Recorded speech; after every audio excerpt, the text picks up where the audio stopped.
My name is Rose Bennett. I'm 33 years old, and for a long time, I honestly believed I'd made it. Good job. Nice house in a quiet, leafy subdivision. Married to my high school sweetheart, Liam. From the outside, we looked like one of those couples you'd see in a realtor's brochure. You know the type. Matching coffee mugs, white couch without a single stain, golden retriever at our feet. People at work used to say things like, "You and Liam are goals," and I'd smile, a little smug, a little proud. Funny thing about the word perfect. Once you've seen behind the curtain, it starts to taste like rust in your mouth. The first cracks were small, almost easy to ignore. Liam worked as a project manager at a mid-sized firm downtown. Deadlines happened. Late nights happened. I used to send him selfies with a glass of wine and a caption like, "Come home, your wife misses you," and he'd send back a tired smiley face and some variation of, "Soon, promise." Then, soon stopped happening. At first, it was once or twice a week. A big pitch. A client meltdown. A system failure that apparently only he could fix.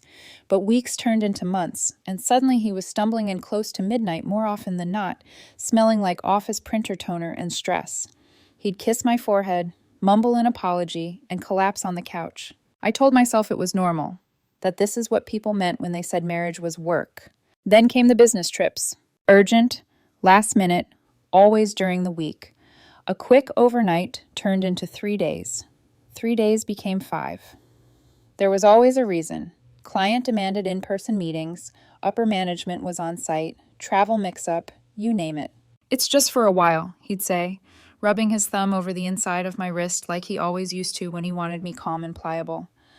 "Once this project wraps, things will slow down, I promise."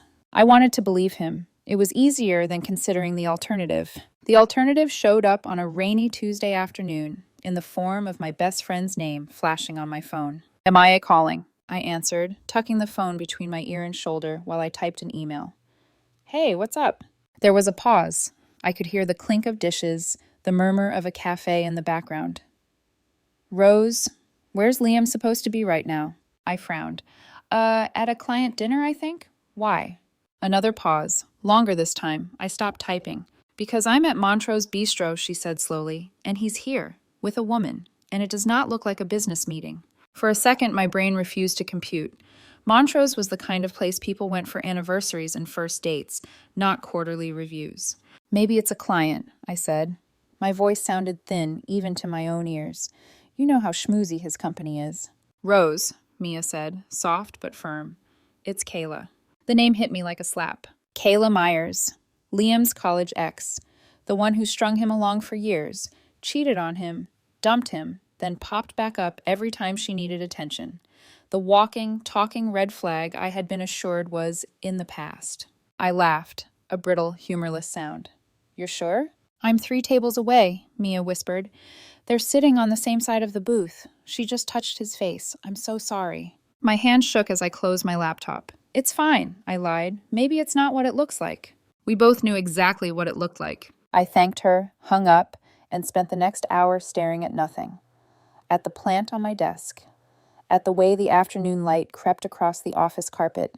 My coworkers buzzed around me, laughing, typing, living their lives, while my stomach twisted itself into smaller and smaller knots. That night, when Liam came home, late from the client dinner, I didn't say a word. I watched him slip off his tie and hang it up carefully. Watched him shower and crawl into bed, his back turned to me, like he hadn't just lit our entire history on fire. Our sex life, which had already dwindled to a polite routine, disappeared completely after that. He was always exhausted, always stressed, always promising things would get better. Meanwhile, his phone never left his hand, his screen always angled away from my line of sight. New shirts appeared in his closet, sharper cuts, more expensive cologne. "I'm just trying to look the part for meetings," he said when I raised an eyebrow. "Right, meetings. I'm not stupid."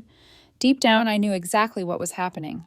I just wasn't ready to hear myself say the words out loud. D-Day came on a random Thursday, the kind of oddly warm evening at the tail end of winter where the sky looks like it's considering spring. Liam texted that he'd be working late.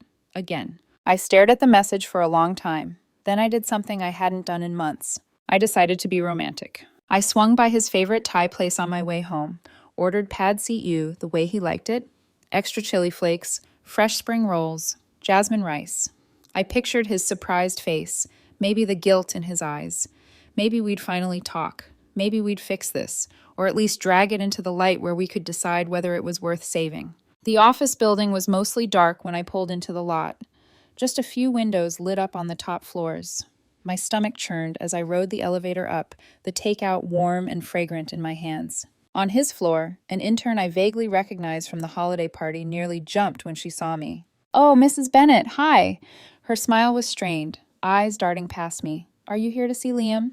"Yeah," I said. "Thought I'd surprise him with dinner." Something flickered across her face. Guilt, maybe? Or pity? "He's, in the conference room at the end of the hall. Big meeting. I'm sure he'll be thrilled you're here." Thrilled. That word again. The hallway felt a mile long. Fluorescent lights hummed overhead. Behind one closed door, I heard laughter, the clack of a keyboard, a phone ringing. Normal office sounds. Comforting, almost. The conference room door was slightly ajar. I nudged it open with my shoulder, balancing the paper bag in my arms. I don't know what I expected to see. A cluster of suits around a table, maybe, charts on a screen. Liam looking stressed, but grateful. What I saw instead is burned into my brain like an after image. Liam, on the edge of the conference table, pants around his thighs. Kayla, straddling him, head thrown back, a breathy moan dying in her throat as the door swung wider. The smell of sex and cheap perfume hit me a half second after the sight did. I must have made a sound, something small, wounded, because Liam's eyes snapped open. His face transformed in slow motion. Pleasure, confusion, horror. "Rose," he choked. "Oh my God, Rose, Kayla scrambled off him, yanking her skirt down, cheeks flushed a very different shade than they'd been a moment before. "Whew!" "The wife," I heard myself say. My voice sounded very far away. "Don't stop on my account." The takeout bag slipped from my hands, containers bursting open on the carpet like some pathetic, greasy piñata. Jasmine rice scattered across the floor. For one long, suspended second, no one moved. "Rose, it's not what it looks like," Liam blurted, still half naked, scrambling for his pants. "I can explain, please, just..." Something in me went very still. I didn't scream, I didn't cry, I didn't throw anything, though God knows there was plenty in arm's reach. I just turned around, stepped over the ruined dinner, and walked out. The intern was hovering a few doors down, wide-eyed. She opened her mouth like she wanted to say something, maybe apologize for guiding me straight into hell. I kept walking. I don't remember getting to my car. I don't remember leaving the parking lot. I just remember the way the city lights smeared into long, glowing streaks through my tears as I drove. Nowhere, everywhere. Past our favorite coffee shop, the park where he proposed, the gym we kept paying for and never went to. At some point, the tears stopped, and a strange, icy calm settled over me.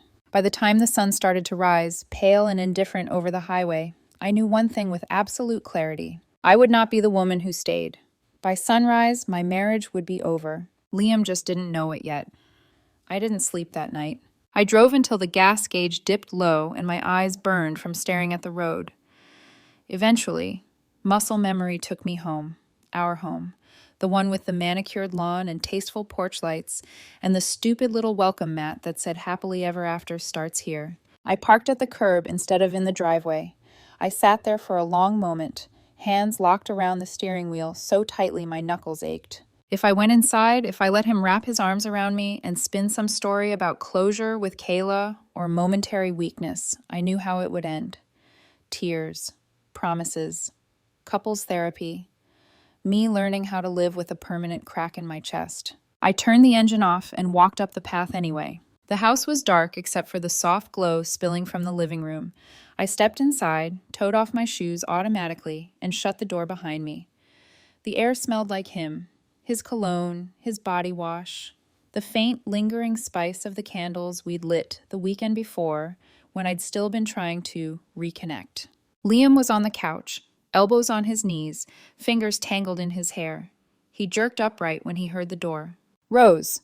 He said my name like it hurt. His eyes were red-rimmed, shirt half untucked. "Oh, thank God. I've been calling you." My phone was still on silent in my bag. I know. He got up too fast, like he was going to cross the room and hug me, then seemed to think better of it.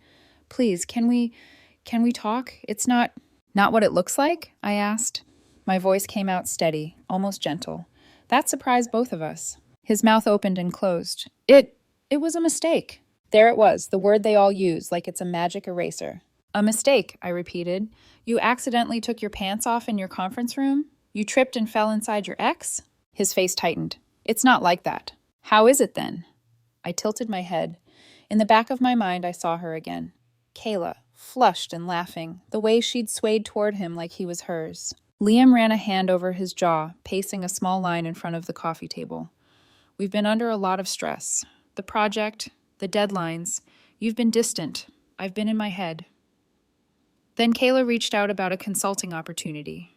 We met up to talk, and old feelings came back, okay? His voice cracked. I'm not saying I'm proud of it, but it didn't mean anything. It just happened. I thought about Mia's phone call, about how just happened had apparently been going on long enough for them to look like a couple on a date. How long? I asked. He blinked. What? I felt oddly detached, like I was watching us from somewhere near the ceiling. How long have you been sleeping with her, Liam? His gaze darted away. It's complicated. Not really. I folded my arms. How long? He swallowed. His Adam's apple bobbed. A few months, he muttered. But Rose, it's... Stop! My voice came out sharper than I intended. He flinched. Silence settled over the room, thick and suffocating.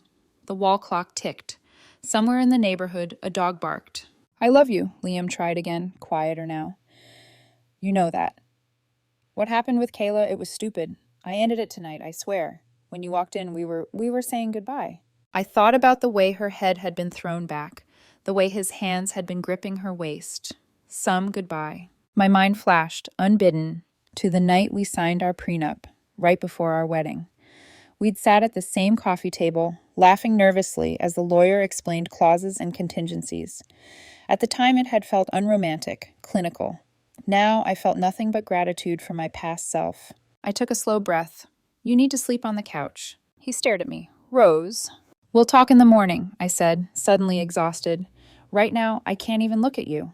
He tried to reach for me. I stepped back. For a second, something like panic flickered in his eyes. He dropped his hand. Okay, he whispered. Okay, I'll do whatever you need. We can go to counseling or take a trip or... I said we'll talk in the morning. I went upstairs, shut our bedroom door, and turned the lock. The sound of the bolt sliding into place was small and final. I did not cry. I lay there in the dark, staring at the ceiling, replaying the conference room over and over until my muscles hummed with adrenaline. Every once in a while I heard Liam moving around downstairs, the creak of the couch, the bathroom door, his footsteps pacing. It was like listening to a stranger haunt my house. By the time his alarm went off, shrill and unwelcome at 6 a.m., I'd already made my decision. I called my manager and told her I'd come down with some sudden stomach bug. She sounded concerned, then relieved when I assured her I'd be fine. Then I pulled out a suitcase. I didn't take much. A few days' worth of clothes, toiletries, my laptop, the folder with our financial papers that I'd kept in my nightstand just in case. I left the jewelry box, the framed wedding photos, the artwork we'd picked out together.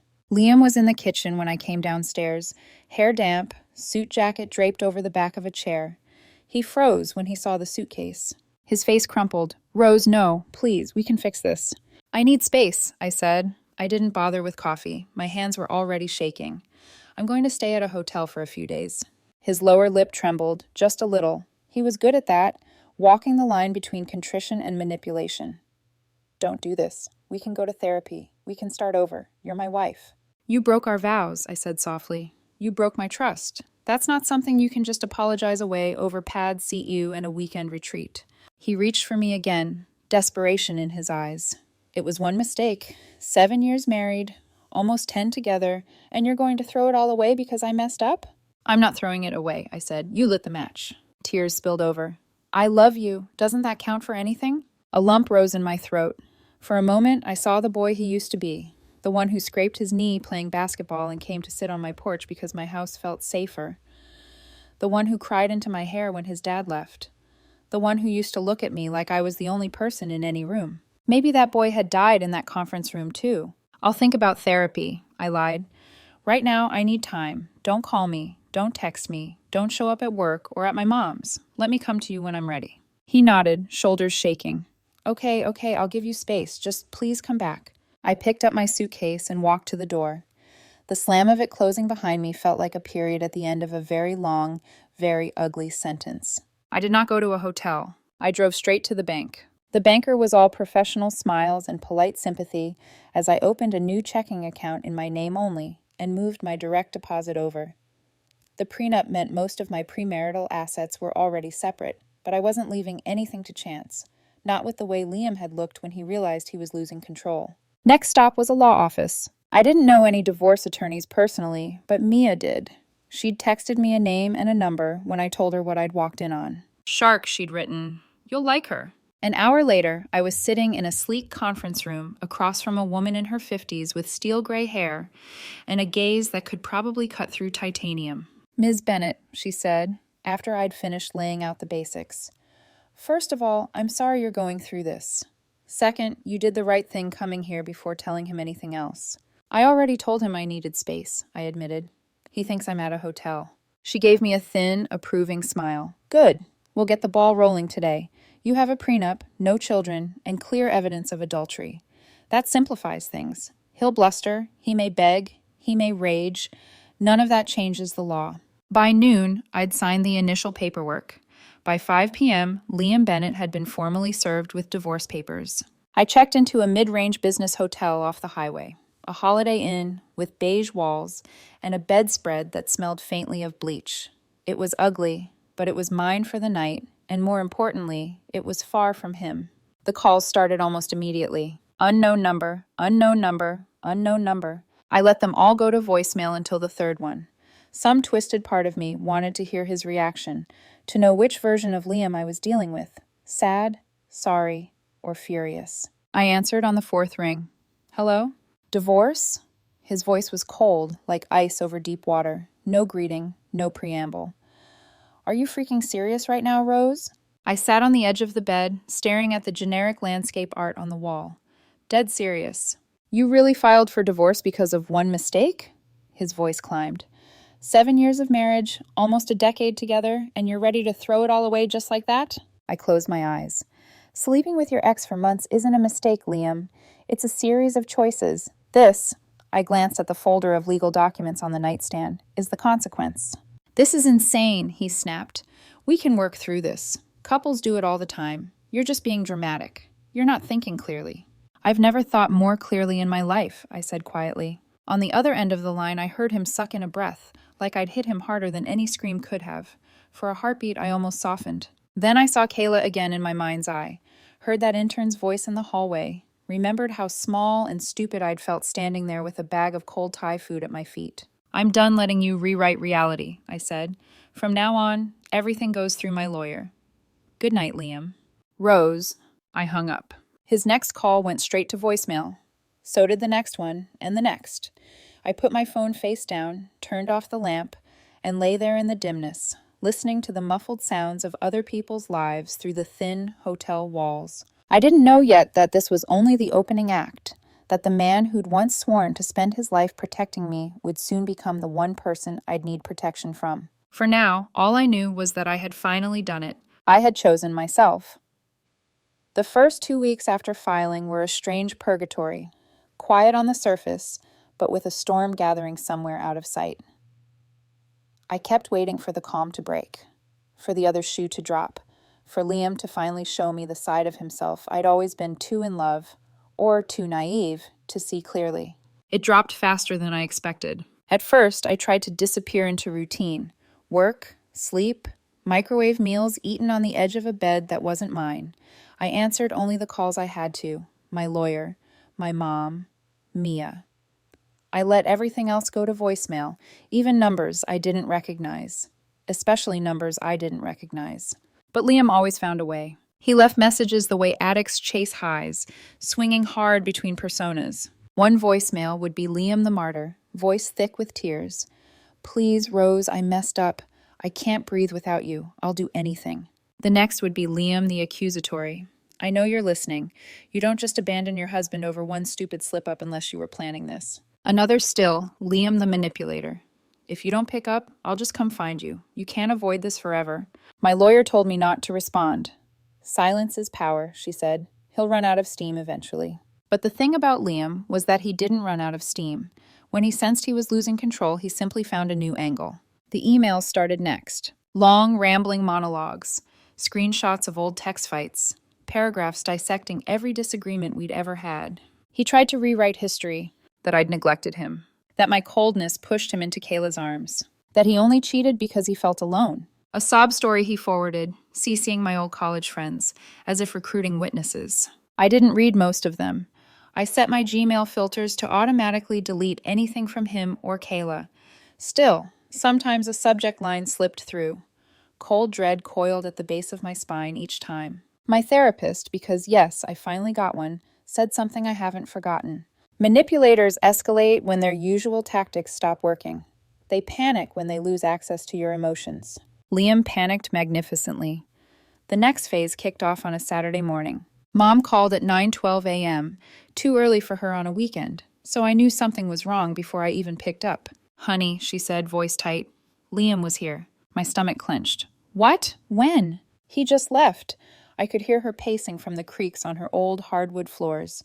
He showed up crying, saying you abandoned him, that he had no idea why you left, that he's worried about you." My throat went dry. "Did you let him in?" "For a minute." Her voice hardened, but only until I got the truth out of him. I sat on the edge of my hotel bed, breathing shallowly. "What did he say?" "That you're overreacting. That Kayla," Mom practically spat the name, "was just a lapse in judgment. That he wants you back." I closed my eyes, of course. "Mama," I whispered, "he's been seeing her for months." Silence, then low and dangerous. "Cheating? With her?" I nodded even though she couldn't see me. "I walked in on them." "Oh, sweetheart." Her voice broke just once, then came steel. "He tried to play the victim here, in my house." A beat. I told him to leave and not come back. A warm rush of gratitude hit me. "Thank you." "You don't thank me for protecting my daughter," she said softly. "You're doing the right thing, Rose." Maybe I needed to hear it. Maybe I needed someone who loved me unconditionally to say it out loud. Either way, I cried after she hung up. Silent tears, but still tears. Then I wiped my face and got ready for work like nothing had happened. Mom was only the beginning. Over the next week, I heard from nearly every friend I had. He showed up at my gym. He cornered me at Starbucks. He messaged me on Instagram asking if you were okay. He said you won't speak to him, and he's scared you're having some kind of breakdown. The brazenness made my skin crawl. The worst was what he said to Chris, my closest guy friend, someone Liam had always resented. According to Chris, Liam walked up to him mid-workout, fake friend smile plastered on, told him he needed to talk man-to-man, that I was unstable, that I was exaggerating one hookup because of old trust issues. Chris, bless him, cut him off mid-sentence. "My wife told me everything," Chris said flatly, "including how Rose caught you. Pants down, literally, with Kayla. So unless you want to explain how one hookup lasts months, get the hell away from me." Liam left the gym in a fury. Later, Chris texted, "If he tries anything with you, you call me. Seriously." But the scariest part, the part that crawled beneath my skin and stayed there, Liam was unraveling, and I could feel it building towards something ugly. I'd deleted my Facebook months earlier, best decision I ever made, but my friends hadn't. They kept sending screenshots. Liam's vague, melodramatic posts. Some people don't know how to forgive. When your whole world leaves without warning. Hardest week of my life. Pray for me. The comments made me sick. "Stay strong, King. Women can be so heartless. If she won't fight for you, she never loved you." He played the victim so convincingly he could have won an Oscar. I finally messaged the group chat. "Please stop sending me anything he posts. I can't handle seeing it." They respected it. But the damage was done. I couldn't unsee how easily he twisted reality, how effortlessly he positioned himself as the hero of a story where I was the villain. I wasn't angry as much as I was horrified. This wasn't the man I married. Or maybe it was, and I'd just never seen him without the mask. I moved out of the hotel after 2 weeks and went back to the house. The air felt stale, but it was mine, at least until the sale. I'd barely been home 2 nights when the real escalation began. It was 2:14 a.m. when the pounding started. Not knocking, pounding, violent, desperate. My entire body snapped awake. I sat upright, heart hammering. Another slam shook the door. "Rose, open the door!" Bang. "Please, Rose!" Bang, bang. I crept to the top of the stairs and peeked at the front entry camera feed on my phone. There he was, Liam, drunk, disheveled, eyes wild and unfocused. He kept slurring my name, alternating between sobbing apologies and snarling accusations. "Let me in. We need to talk. You owe me that much. Don't you love me? You're my wife. Open the door!" I took a shaky breath and called 911. The dispatcher stayed on the line until the police arrived. Two officers approached him calmly, guiding him down the steps, telling him he needed to leave. He screamed my name until they put him in the cruiser. When they pulled away, the neighborhood lights flicked on one by one. Curtains shifted. Doors creaked. Nosy neighbors peeking out. Embarrassing, yes, but mostly terrifying. The next morning, bleary-eyed and running on adrenaline, I called my lawyer. She didn't hesitate. "We're filing for a temporary restraining order today." The hearing was fast-tracked. At the courthouse, Liam showed up in a pressed shirt, dark circles under his eyes, trying to look remorseful and composed. He didn't look at me. Not until the judge read through the police report, the timestamps, the footage I'd provided.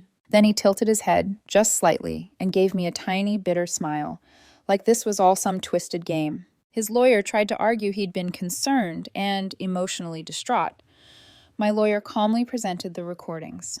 The judge granted the temporary restraining order immediately. No contact, no visits, stay 200 yards away from Ms. Bennett at all times. Liam's face didn't crack. Not anger, not sadness, just calculation. And that frightened me more than anything else that day, because I knew that look. It was the look he got right before he found a new strategy, a new angle, a new way to get what he wanted. I walked out of the courthouse thinking maybe I'd reached the worst of it. But Hurricane Liam was just warming up. The restraining order was supposed to be the turning point, the moment things finally calmed, the turning of the tide. Instead, it was the spark Liam needed to ignite something far more dangerous. For 2 days, there was quiet. A strange, hollow quiet that felt like the air before a tornado. I tried to breathe, to relax, to trust that the system would protect me now. I should have known better. I came home from work on the third day feeling cautiously hopeful. I'd picked up groceries, treated myself to fresh flowers, even hummed along to the radio. That hope died the moment I slid my key into the front door and it swung open before I turned it. Unlocked. I froze. A metallic, heavy feeling settled in my stomach.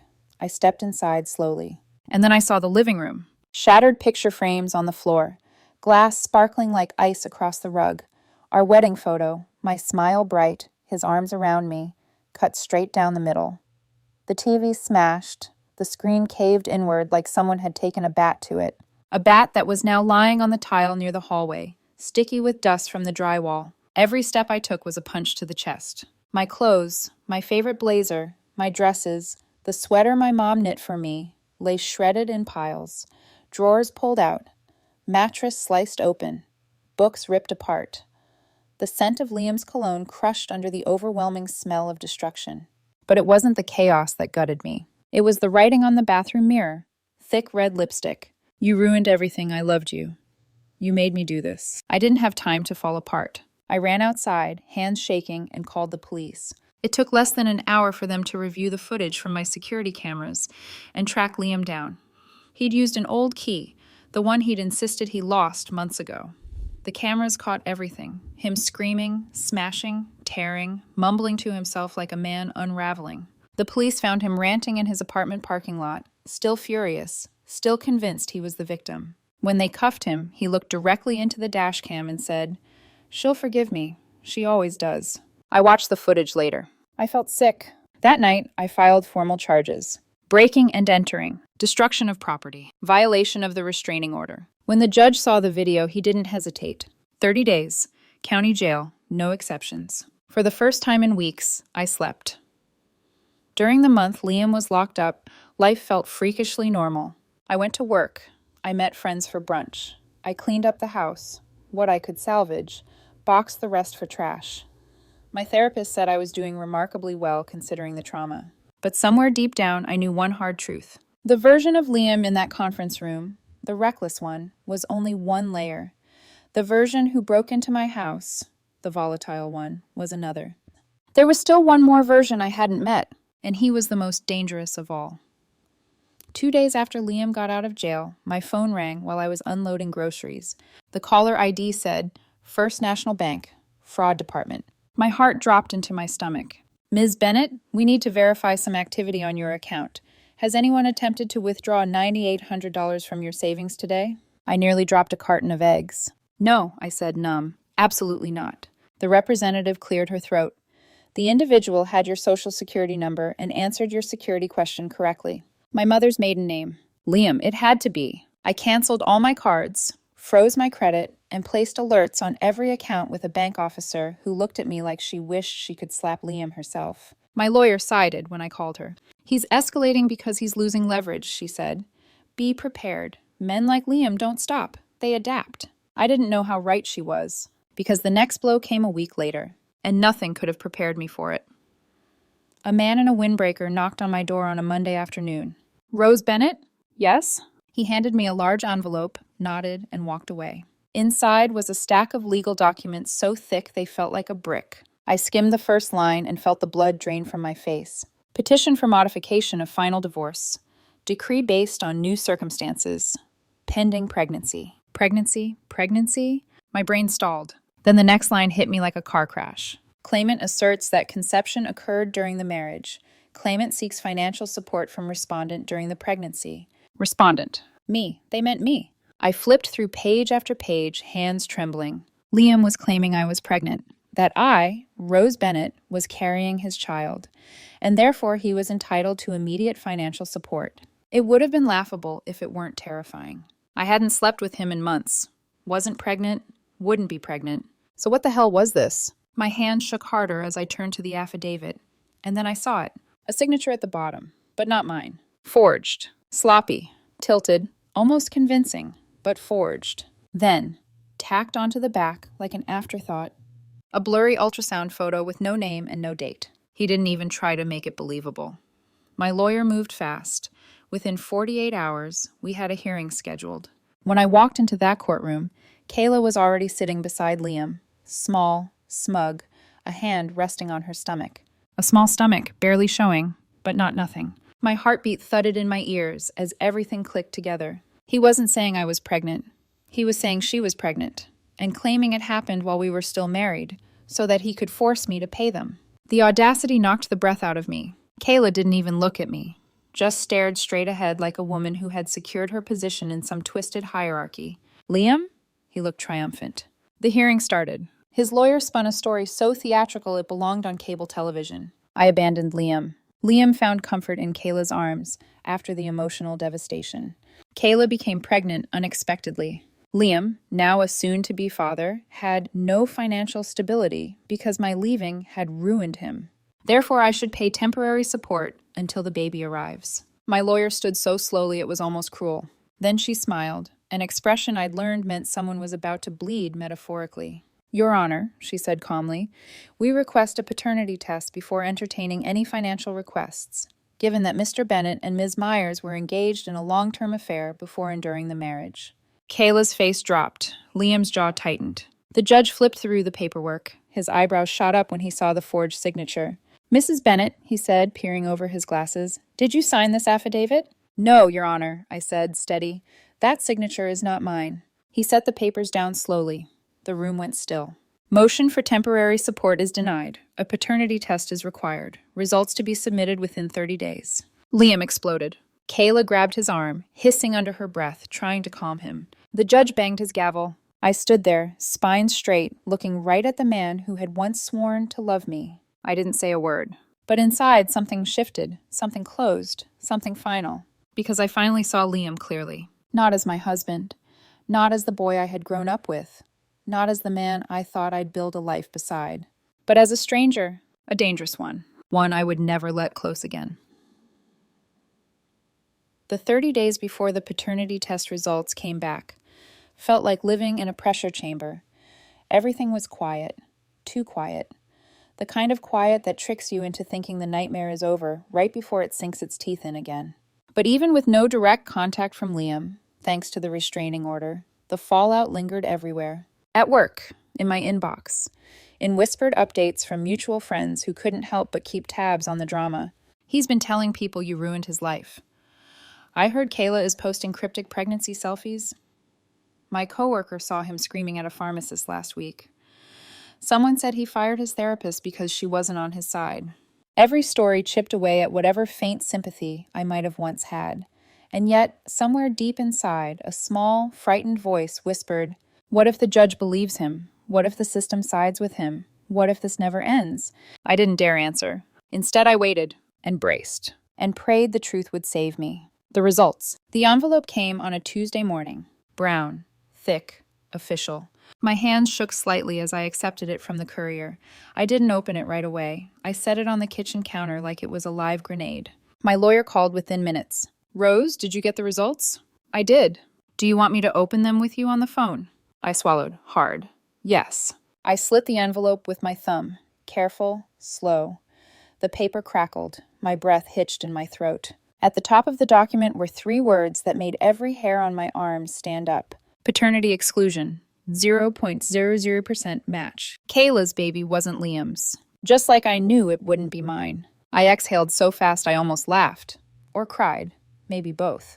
"It's not his," I whispered. "I figured as much," my lawyer said dryly. The timeline made no biological sense, but now we have irrefutable proof. I let out a shaky breath. Relief washed through me like warmth after frostbite. Painful at first, then overwhelming. "What happens now?" I finally asked. "We file a motion for dismissal," she said. "The petition for modification will be thrown out. He cannot pursue a single cent from you." "And Liam?" She paused. "He'll be legally responsible for supporting Ms. Myers and her child, and we'll move to sanction him for filing a fraudulent claim." I nodded slowly. I had expected relief. I hadn't expected vindication. The courtroom felt different this time. Still tense, sure, but now the energy buzzed with something sharper, anticipation. Liam sat at the front, jaw tight, knuckles white around the edge of the table. Kayla was beside him, looking smaller than I remembered, her stomach now unmistakably pregnant. She refused to meet my eyes. The judge shuffled through the papers, cleared his throat, and said, "The results conclusively exclude Mr. Bennett as the father. Therefore, the petition for modification is denied in full." He didn't stop there. He looked straight at Liam. "Mr. Bennett, this court does not take kindly to falsified signatures, misrepresentation, and fraudulent claims. You are advised not to weaponize the legal system again." Liam's face drained of color. His lawyer stared at the table like he wished he could sink into it. Kayla burst into tears, loud, messy, dramatic. Liam didn't comfort her. He didn't even look at her. For a long moment, he looked only at me. His expression was hollow, stunned, crushed. But somewhere underneath, a flicker of hatred. Like losing control of me meant losing himself. I held his gaze for 3 steady seconds, then looked away. And it was over. Just like that, word got around fast. Liam wasn't the father. Kayla had cheated on him too. He was saddled with legal fees and a public humiliation he couldn't spin into a heroic narrative. Mutual friends reported that Liam's meltdown after the hearing made everything else look mild. He raged, he threw things, he blamed Kayla, blamed me, blamed the universe, blamed everyone except the one person responsible for the chaos. Himself. He was seen moving out of his apartment 2 weeks later. Kayla went back to living with her cousin. The two of them were officially working on things, which everyone knew meant they're stuck and miserable. And for the first time since the night in the conference room, I felt nothing. No anger, no pity, no fear. Just peace. Pure, quiet peace. Selling the house was easier than I expected. It felt good, cleansing almost, walking away from rooms that had held too many ghosts. I bought a condo downtown in a smaller city an hour away, not too far from work, not too close to him. The space was modern and bright, big windows, a kitchen that made me want to cook again, a balcony with enough room for plants and morning coffee. Most importantly, it was mine. The first night I slept there, I opened all the windows, let the air wash over me, and breathed for the first time in months. Friends helped me move. My mom brought champagne. Mia brought overpriced candles labeled things like new beginnings and divine feminine energy. I laughed, really laughed, something I hadn't done in a long time.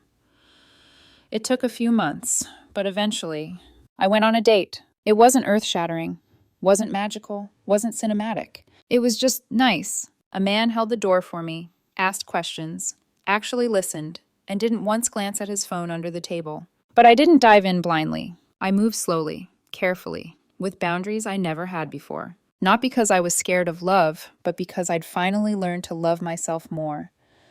Sometimes someone will mention Liam, A mutual friend, a coworker, a cousin who still follows too many people on Facebook. Oh, did you hear Liam posted something weird again? He shared a quote about betrayal. Think it's about you? He and Kayla broke up again. I just shrug now, because none of that is my life anymore. I don't check his accounts. I don't stalk him. I don't hate him. He's simply irrelevant. A chapter closed. A mistake I learned from. A life I will never go back to. Leaving Liam wasn't the hardest thing I've ever done. Staying was. Staying through the lies.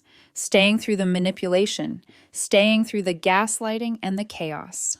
Walking away? That was the bravest thing I ever did. The day the divorce was finalized, I lit a candle on my new balcony, sipped tea, and watched the sun melt into the skyline. For the first time in years, I felt whole, I felt safe, I felt free. He lost a wife, but I gained something far more important. Myself. And that, more than anything, is the real ending of this story.